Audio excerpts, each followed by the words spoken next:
So in this video, this is like the follow-up that we did previously regarding the testing of the customer browse list and how to interact with the edit screen.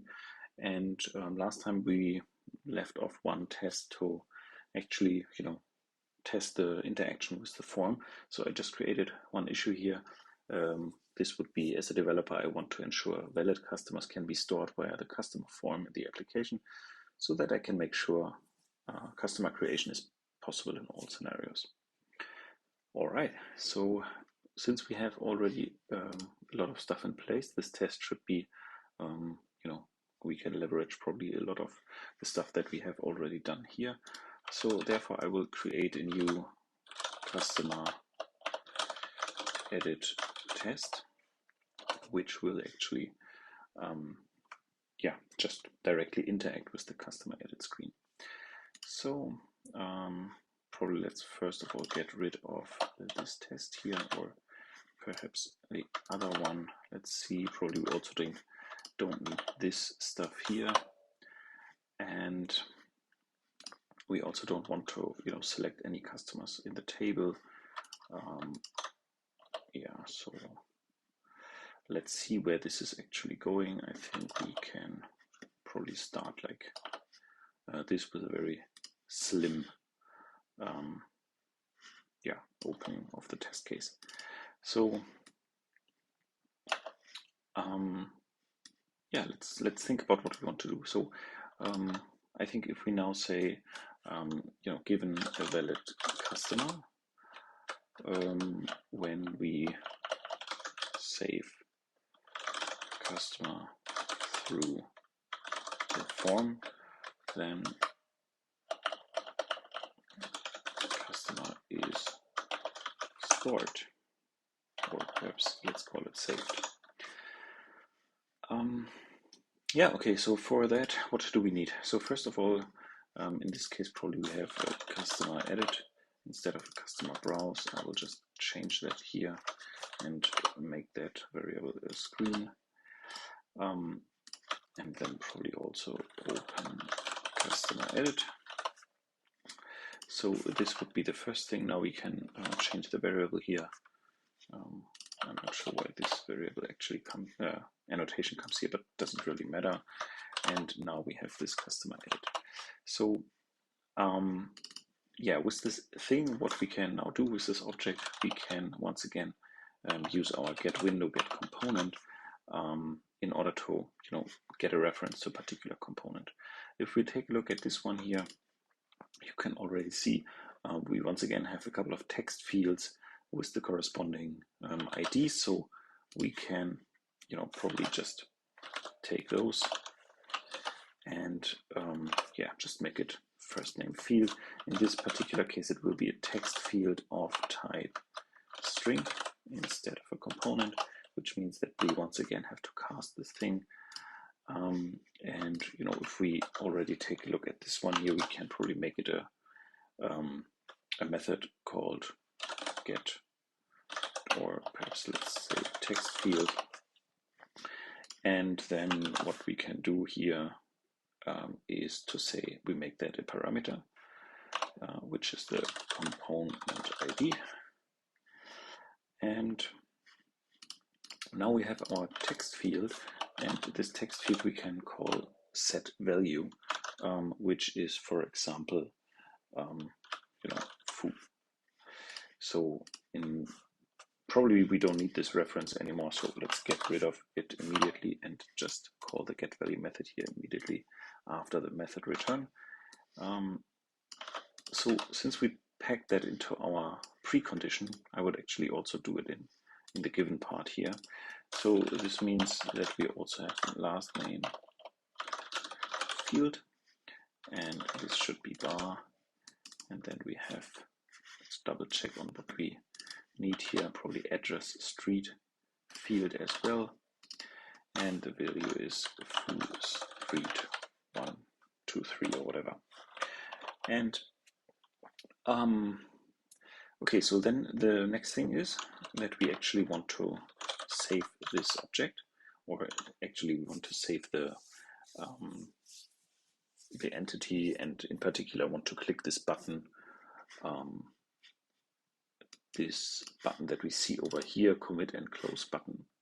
So this would be our very first attempt to say, you know, customer edit get window get component, and then we just take this object here,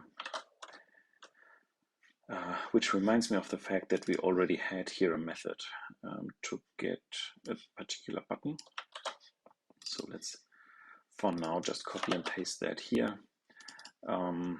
Actually, you know, it doesn't really matter if it's a customer browse or not, so we can probably just make it a screen, and probably also call it screen. So with that, we can then say button and pass in the customer edit. And then the second thing would be the button ID. And here we once again can say click on it. So now comes the interesting part. What happens now? Probably we can already, just run it like this and see what actually happens if it at least, you know, compiles and doesn't throw an exception immediately. Okay, and it turns out there is already a problem. And so what we now do is, apparently if you look at the stack trace, it says entity is null, and the standard editor that probably is in the process of being shown, so you can see it here in the show method. So actually we can click on that here and see where this problem actually arises. And so the problem is that the entity is null. So what we have to do here is to manually create an instance of this type customer. And as you see here, there is a method called set edit entity to edit, and you can pass in a customer. So let's just make that happen.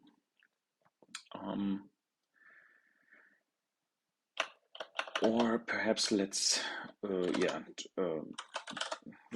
just do it like this. For now, we will just create a customer, and this customer should come from data manager create customer class. So with that, we just create a new customer for us. Let's see if this already resolves the issue.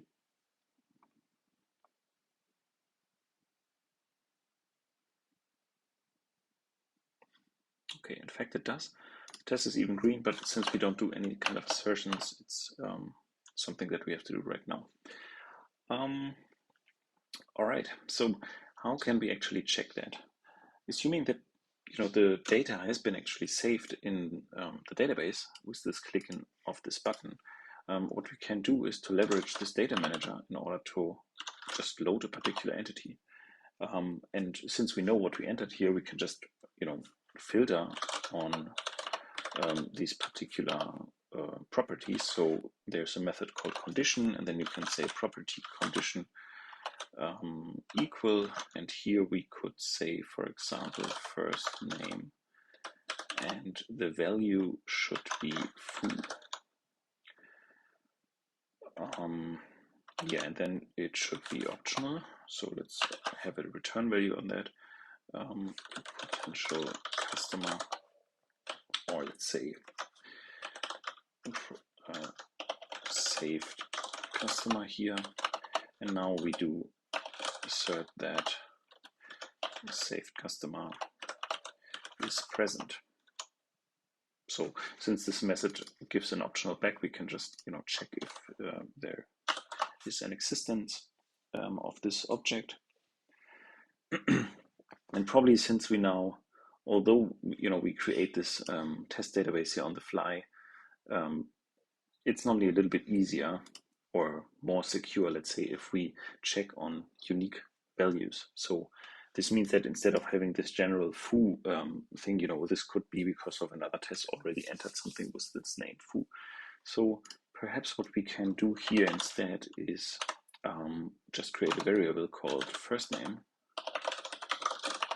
And instead of just foo, we will combine it with a UUID, random UUID. And with that, it's basically almost impossible that there is another test that actually caused this same data record to be present. So this is a little bit easier to verify that. Okay, so still green. So this means our data manager operation has succeeded. And then this assert has nice API, so you can basically chain your verifications here. And since it's an optional, there's a method called isPresent, and it checks just the optional, and then we can call a get method on, and then we can basically do some additional assertions on the customer object itself. And there's another method called extracting, and there you can basically just extract a particular property, and then as a result, this is so it basically would be an assertion on this particular type. In this case, it is of type string. So this means we can say is equal to, and then we can say last name here, and then we can check on the last name just to double check, or we can even say expected last name. And with that, we basically are double sure that not only have we filtered for the right one here, but also that we verified that it's has the correct properties. So this is all good. All right, so then perhaps the second thing, so probably the first thing is that we can actually refactor a little bit, because this test is a little bit noisy. So first of all, I think this one here is a good candidate of having some abstractions in place. So for example, we could say find customer by attribute, and right now we just check on the first name, so probably we should make this a parameter, call it just property.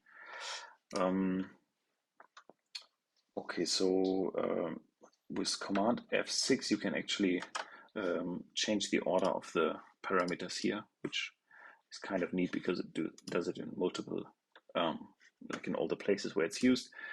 So here now we say find customer by attribute, and the property, or let's probably align this naming here, and then the string would be the value. So this means now we find customer by attribute, and the attribute is first name. Okay, and then the second thing is here this interactions with the form components. I think one thing that we can do actually is, instead of having all these test methods here that help us a little bit on doing this trick, we could even, create a proper Java class abstraction.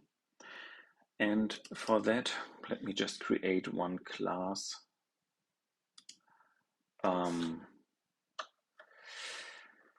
Let's call it FormInteractions.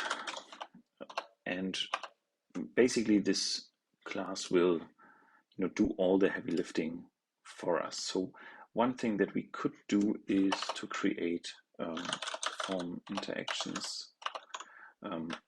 attribute here, and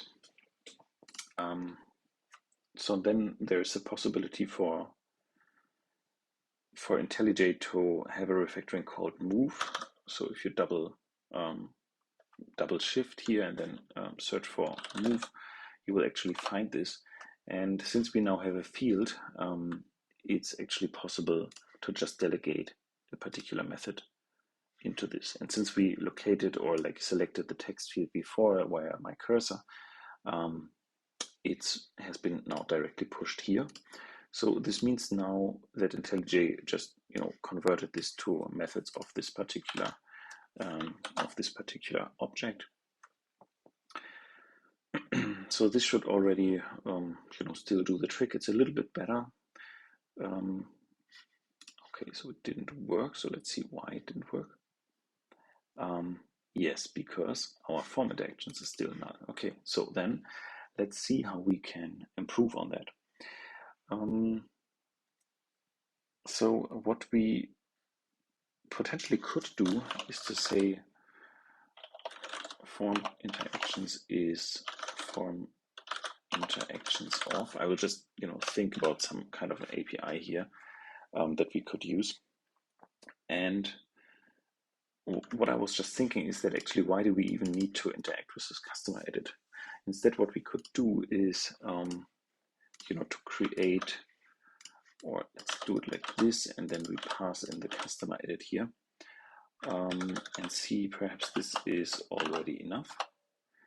So I just, created a static method here, and probably this is fine if it's just a screen, or yeah, so the screen is in the hierarchy of the components is a very on top.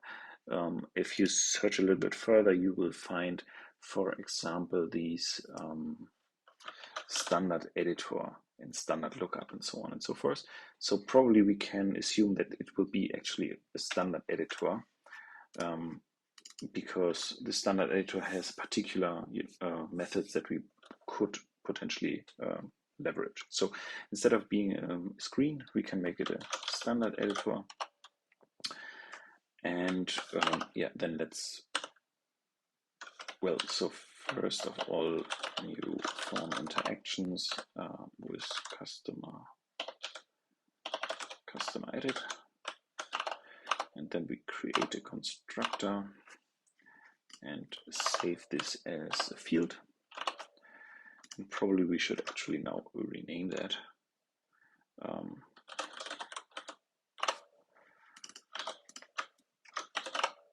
So let's just fix this one. So now we have an editor in place. So this means, for example, that we don't need this one here anymore, because this is the very same reference as we passed it in before. So this means, for example, we can just do this here and directly act on this object that we have created here before. So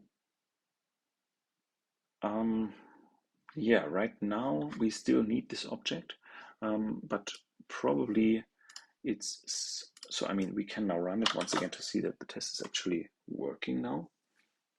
And once we have seen that, then we can probably remove this parameter here in the text field method. Okay, so this works. So let's just refactor this method and get rid of this parameter and see if it still works fine. And if this is the case, then we can also shift this button method here, because this is the very same thing.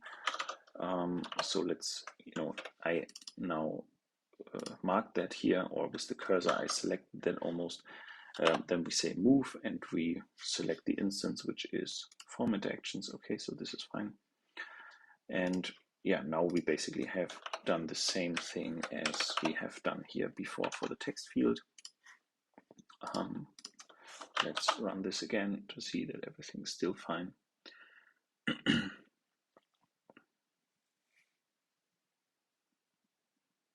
Yeah, now since we, okay, so everything's fine. So now since we have our, higher level abstraction in place, we can, if you look at the interaction now, we still, just get a text field and then manually set the value, or, get a reference to a button in order to perform a click event and so on. So one thing that we have to do before is also refactoring this, see if it still works fine, and if so, we can get rid of this parameter. Okay, so this works. Let's get rid of this parameter. But as I said before, perhaps we can think about a new mechanism instead of directly interacting on these objects, and instead of created like higher level values. So one thing that I imagined, or is to say set field value, which is basically you give it in the first name, and the second you give the value actually, and then it under the hood just does this thing. So it will get a little bit easier to read then. So probably we can just copy it here and create a corresponding method. Let's make it a component ID and the value. So yeah, so probably here we can then just do it like this. And with that, we can get rid of this one and get rid of this one.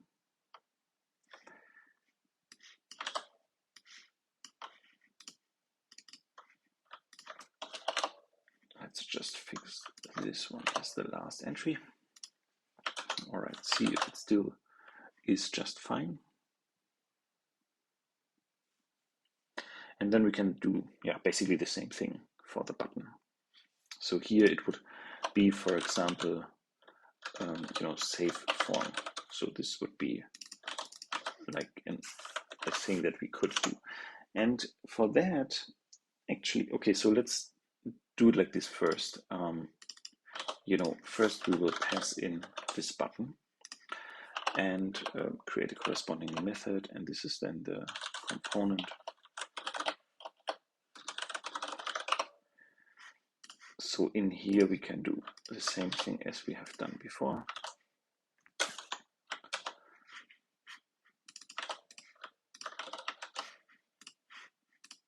All right, so let's run this again and see if everything's still fine.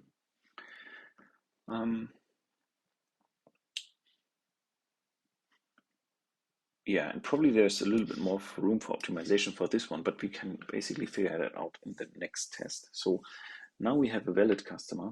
So let's just check on the non-valid customers. So basically when you forget some attribute or something. So this is similar to the validation test that we've done a little bit before, but it's just on the UI layer almost. So we could say customer without street, then customer is not saved. So the setup will basically be the same thing. And yeah, so first name we can still do. Last name, it doesn't really matter. We can also remove it. And the address field will be an empty value. Or we can even, if we want to make it very explicit, we can say invalid street name. And now if we click that button, it should still perform the save operation. And if we now find or try to find our button, try to find our customer, we can actually check is not present.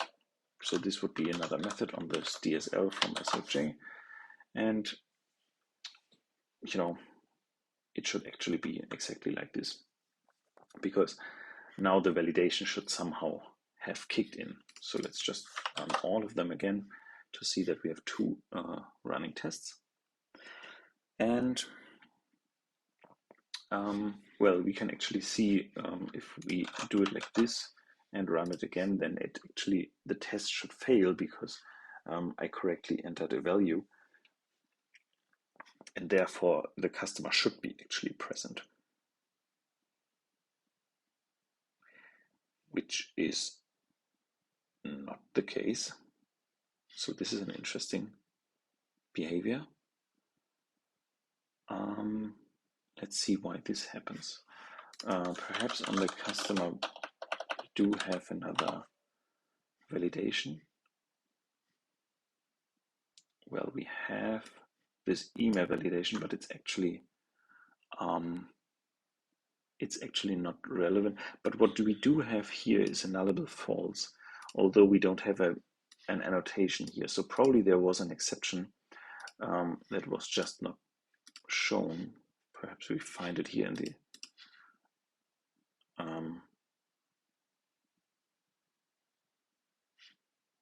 no, okay, so it's not visible. Yeah, I'm not 100% sure on why this happens, but at least what we can do is to verify a little bit further. So the first thing here is to say, okay, so the customer is not actually present. But what we can additionally do is that since we have here this standard editor, on this editor, let me just fire up this instance. Here is a method which is called close with commit, and this close with commit is basically doing the same thing as if you would click the button, except that it's basically for programmatic saving this form or whatever, and it returns an operation result. So if we do this and actually return this one here to our test method, we can actually do something with that. Like we can actually check on this operation result. And as you see now, we don't need this parameter anymore, so I can get rid of this. Okay, and now we have this save form here, and we can actually, just store, basically store the result of this save operation. And let's just do an assertion of that. So we can operation result is equal to. Now we have to find out, how to compare those two objects.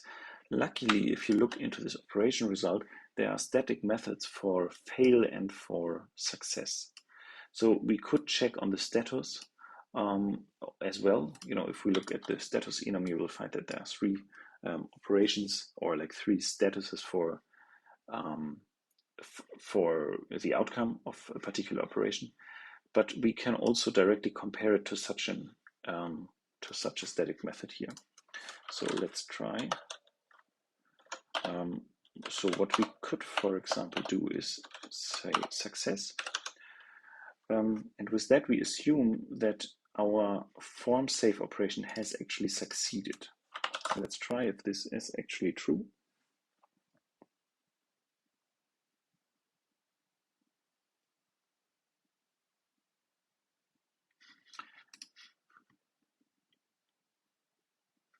Okay, and as we see here, it is not true, because the operation, we expected the operation to be successful, but in reality it failed. So with that, we can safely do it like this. And by the way, we can now also do it here in the same manner, basically. So let's do it like this, and we say succeed or success, and then afterwards check in the database. So let's run both of those now and see why this actually was a problem.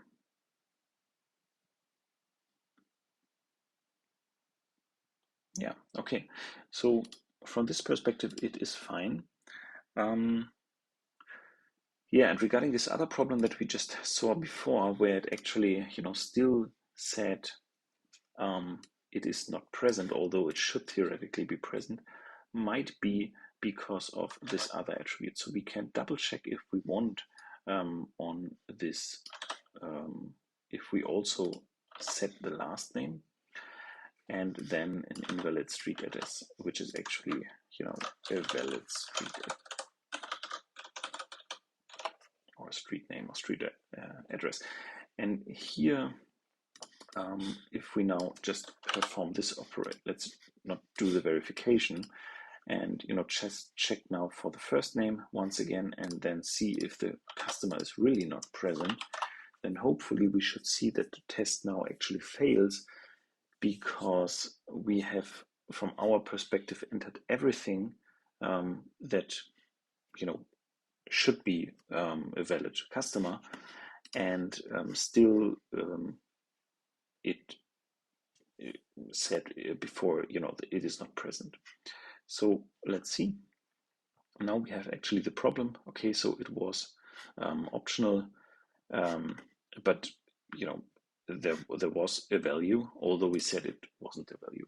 So this actually explains, it actually had to do with this last name. So with that, we can once again get rid of it, and here say invalid street address. We once again can check here on this operation result, and yeah, with that actually it should all be fine. Let's finally run our tests again here.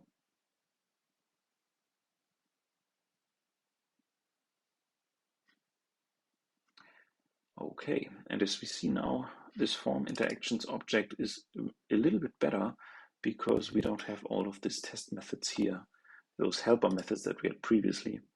And now we have two of our test cases in place. And with that, I think we can actually close off this particular issue here.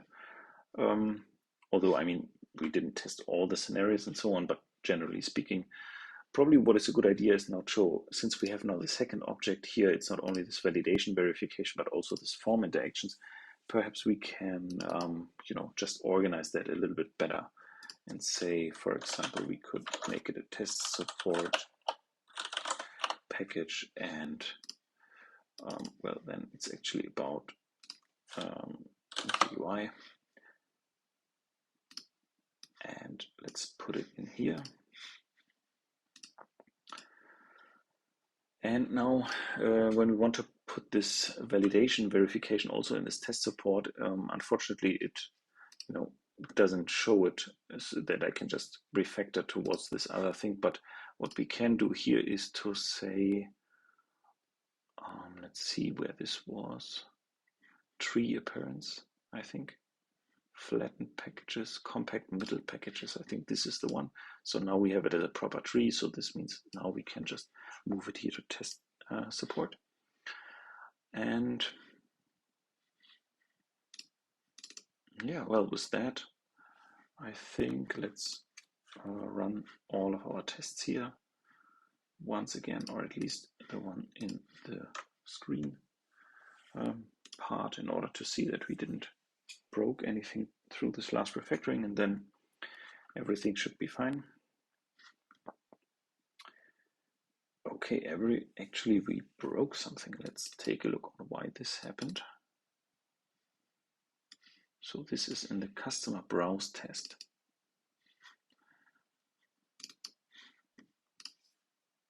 Let's double check this one.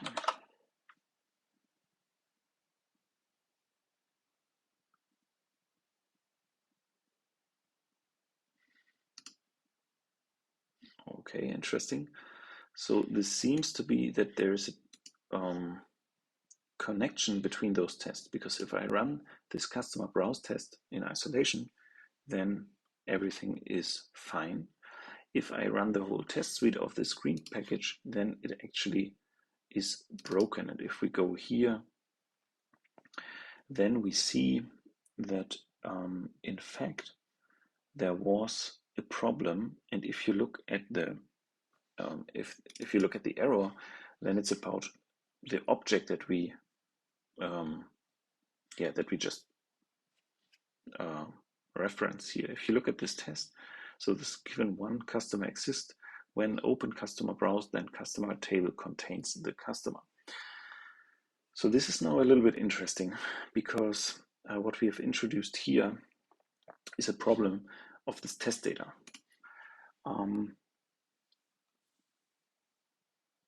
So the problem actually is that we just load the very first customer here, and in our test database, the customer or the first customer is not actually this customer that we expect it to be, because some other test, probably this customer edit screen, because if we run this in isolation, everything is fine.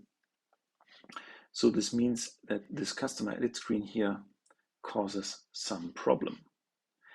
And if you remember what we did here with this cleanup of the customer object once again, and in particular with this section here at the bottom where we said data manager remove, this is actually what we didn't do here. So probably we should think about on how to actually make that happen. I will leave that for the next video, because this is already way too long. Yeah, so let's fix this problem in the next one. See you next time.